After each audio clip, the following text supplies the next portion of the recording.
वसई कोळीवाडा येथे बवियाचे 133 मतदारसंघाचे उमेदवार आमदार हितेंद्र ठाकूर यांच्या प्रचारसभा संपन्न। बहुजन विकास आघाडीचे वसई 133 विधानसभा मतदारसंघाचे लाडके आमदार हितेंद्र ठाकूर अप्पा यांचा प्रचारासाठी वसई येथील कोळीवाडा व मुसाजी गल्ली येथे विविध ठिकाणी अप्पांचे सहयोगी माजी नगरसेवक हाजी जमीलभाई शेख व माजी नगरसेवक आफिफ शेख यांनी प्रचार बैठका घेतल्या। यावेळी त्यांनी नागरिकांच्या समस्यांचा आढावा घेत त्यांचे निराकरण करण्याचे आश्वासन दिले। कोळीवाडा नुरीबाग जवळील बैठकीत वीज गेल्यावर सुद्धा मोबाईलच्या लाईटमध्ये बैठक सुरूच ठेवण्यात आली। यावेळी सर्वांचे लाडके अप्पांवरचे प्रेम व बहुजन विकास आघाडीबद्दल उत्साह कोळीवाड्याच्या नागरिकांमध्ये पाहावयास मिळाले। सदर बैठकीत माजी महापौर प्रवीण शेट्टी, अजय खोकाणी, सागर म्हामरे, हाजी जमीलभाई शेख, आफिफ जमील शेख, अन्य मान्यवर व बवियाचे कार्यकर्ते मोठ्या संख्येने उपस्थित होते। हाजी जमीलभाई शेख यांनी सर्व नागरिकांना शिट्टीला म्हणजेच सर्वांचे लाडके आमदार हितेंद्र ठाकूर यांना मत देऊन विजयी करण्याचे आवाहन केले। मेरे साथ बहुजन विकास आघाड़ी का मतलब है, एक मेरे दोस्त गुजराती अजय खोकानी बैठे हैं, एक शेट्टी मेरे साथ में प्रवीण शेट्टी बैठे हैं, एक मेरा दोस्त हिंदू सागर मामरे बैठे हैं और एक मैं खुद बैठा हूं। तो इसी का नाम बहुजन है और बहुजन विकास आघाड़ी।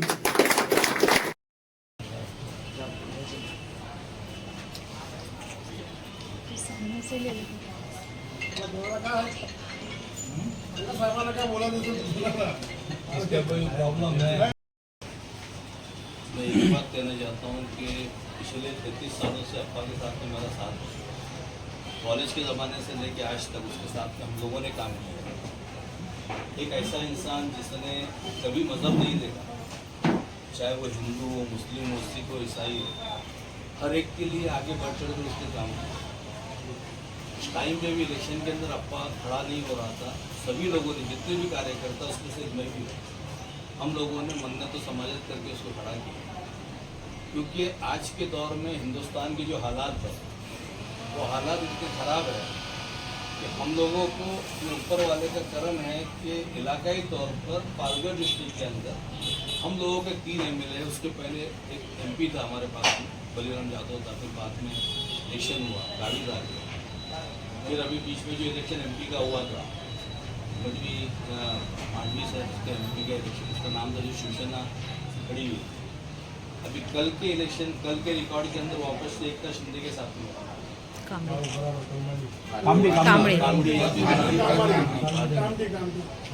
एक ही बोलने का मकसद है कि हम लोगों ने यहाँ पे हिंदू और मुस्लिम का भाईचारा कभी भी किसी को ऊंचा और नीचा दिखाया नहीं। हमारे यहाँ के, मैं पहले था, उसके बाद में आफिफ आप लोगों के साथ में, यहाँ पे जितने भी काम हैं, जितनी पॉपुलेशन बढ़ती है उतनी काम भी बढ़ती है, मगर लाइट है, गटर है, रोड है, ये सब काम होते रहते हैं। हम लोगों को, हमारे MLA को चुन के लाने का मकसद ये है कि कॉरपोरेशन के अंदर अगर हम टैक्सेशन का देख लेंगे 200 से 250 करोड़ की इनकम होती है, मगर बाकी का जो पैसा लाना पड़ता है वो हम लोगों को रूलिंग गवर्नमेंट के पास से लाना पड़ता है। पहले 14 साल तक कांग्रेस की गवर्नमेंट थी, हम लोगों का कॉरपोरेशन था, हम लोग उनसे फंड लेते थे। बाद में शिवसेना BJP की गवर्नमेंट आई तो हम लोगों ने उनसे फंड लिया। पिछले MP के इलेक्शन के अंदर लोगों को बहकाया गया कि हितेंद्र ठाकुर को वोट देना मीन्स BJP को वोट देना, जबकि ऐसी कोई बात नहीं थी। अगर होता तो BJP अपनी उम्मीदवार क्यों खड़ा करती? लोगों को भ्रम में रख के, लोगों को गलतफहमी पैदा करके इस तरीके से लोगों को बहकाया गया, जिसके अंदर से वोट डाइवर्ट हुआ। ये टाइम पे हम लोगों को ऐसा नहीं करना। मैं नौजवानों से और मेरे साथियों से एक ही अपील करूँगा कि हम लोगों को खुद यही समझना है कि अप्पा खड़ा हुआ है तो हम खड़े हुए। तो हर नौजवान ने, हर मेरे साथी ने सिटी के लिए 20 तारीख के लिए 4 नंबर का बटन है, अपने घर वालों को, अपनी माँ बहनों को, सबको बोल दो कि भाई हमको सिटी के ऊपर वोट देना है और ज़्यादा से ज़्यादा वोटों से अप्पा को जिताना है। क्योंकि एक इंसान, बड़ी डिस्कशन हुआ था आपको सरकार, आज कल इलेक्शन है, MLA का इलेक्शन है, आमदार इलेक्शन आपने करे, MP का इलेक्शन और MLA के इलेक्शन से बहुत अलग है। जो वोटिंग होती है ये भी बहुत अलग होती है। ये इलेक्शन जो है, जो 20 तारीख को है, हमको वोटिंग करने वाले आमदार के लिए वोट करने वाले, कैसा आमदार होना चाहिए वैसे विराट का जो हमारे सामने जो 30 साल का तजुर्बा है, आप लोग बहुत पहले से भी यहाँ पे अप्पा के लिए और दीदी के लिए यहाँ पे काम कर रहे थे। 30 साल का आप लोगों को तो पता है कि वसई विराट में किस तरीके का माहौल है। वर्सेस अगर कोई और आता है तो कैसा माहौल होगा। 2009 से 14 का जब पीरियड था, वो टाइम पे जब अपना मैंने यहाँ पे नहीं थे, उस टाइम का जो टाइम और अभी का जो टाइम है बहुत डिफरेंस है।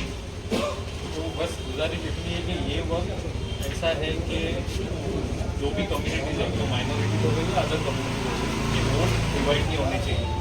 क्योंकि लास्ट टाइम जो हुआ, जो माइनॉरिटीज थे, मुस्लिम हो गए, दलित हो गए, कुछ हद तक वो वोट डाइवर्ट हुए मशाल के तरफ, और डाइवर्ट होने का सीधा इम्पैक्ट पड़ा हमारे पार्टी। तो आज अगर वो वोट या वो स्थिति अगर होती है फिर से, तो अगर कांग्रेस और बहुजन विकास आघाड़ी की लड़ाई के अंदर बीजेपी निकल गई है, तो मुझे शायद से लगता है यहाँ बहुत सारे लोगों को नहीं चाहिए होगा। तो धनजी भाई बोले नहीं चाहिए, नहीं चाहिए। जो अपना है, जो अपने 30 साल से अपने घर का आपको खुद का 30 साल से है। हाँ, घर का उस साथी को जिताना ये हम सबका जिम्मेदारी है। 20 तारीख को हम लोग अपने घर में से, मतलब यहाँ पे हो गया नाला सुपर में शिविर ज़्यादा खड़े, वहाँ पे में राजेश पाटिल खड़े, तीनों जगह पे हम लोग सबने मिल के उनके लिए प्रचार करना चाहिए। रही बात लोकल काम की, तो दादू भाई। दोस्तों अस्सलाम वालेकुम। मैंने अभी मुबारक भाई से बात करते हुए उनको पूछा मीटिंग काय की है।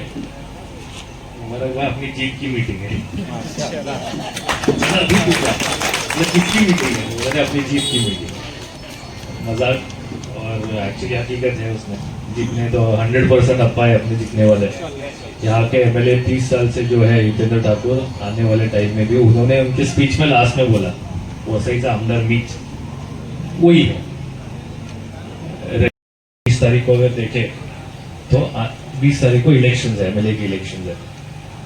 हमारे पार्टी से आमदार हितेंद्र ठाकुर जो 30 साल से यहाँ पे खड़े, वो उन्होंने फॉर्म भरा है। अच्छा, वो खड़े नहीं होने वाले थे, लेकिन सब लोगों ने मिलकर उनको इतना रिक्वेस्ट करने के बाद, क्योंकि लास्ट इलेक्शन जब जीत गए थे उसके बाद में उन्होंने डिक्लेयर किया था कि मैं आगे से इलेक्शन नहीं लड़ूंगा।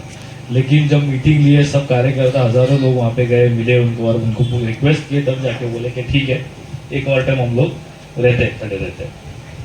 आने वाले वक्त में सिर्फ इतना ही कुछ चीजें मैं आप लोग को बताना चाहता हूँ। रही बात कोई अगर सबसे सीनियर नगर सेवक देखो तो अब्दुल हक पटेल थे, अपने गठ नेता बनाया उनको। तो हिंदू, मुस्लिम, सिख, ईसाई, ये सब चीजों को हमेशा साथ लेकर चलने वाला कोई नेता है तो वो हितेंद्र ठाकुर है। और ये साबित है, मतलब ऐसा नहीं है क्या आगे कुछ है और पीछे कुछ और है, आमने सामने। तो इस चीज को ये टाइम पे ध्यान रखना कि 4 महीना पहले जिसको वोट दिया वो 4 महीने में ही घूम गए। रही बात वक्फ बोर्ड का, जब बिल आया 2 महीने पहले की बात है, यहाँ पे मेरा इंटरव्यू भी आया था HP लाइव पे, कितने लोगों ने देखा पता नहीं मुझे।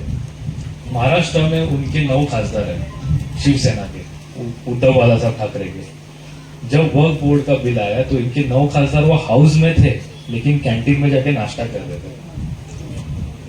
मतलब जब मुसलमानों के हक की बात के लिए उनको वोट करना था, तब ये लोग जाके कैंटीन में बैठे थे नीचे। क्यों? क्योंकि अगर हाउस में रहेंगे तो हमको वोट करना पड़ेगा इनके लिए। तो उन्होंने क्या इजी रास्ता निकाला कि हम लोग निकल जाते, इधर वोट ही नहीं करते।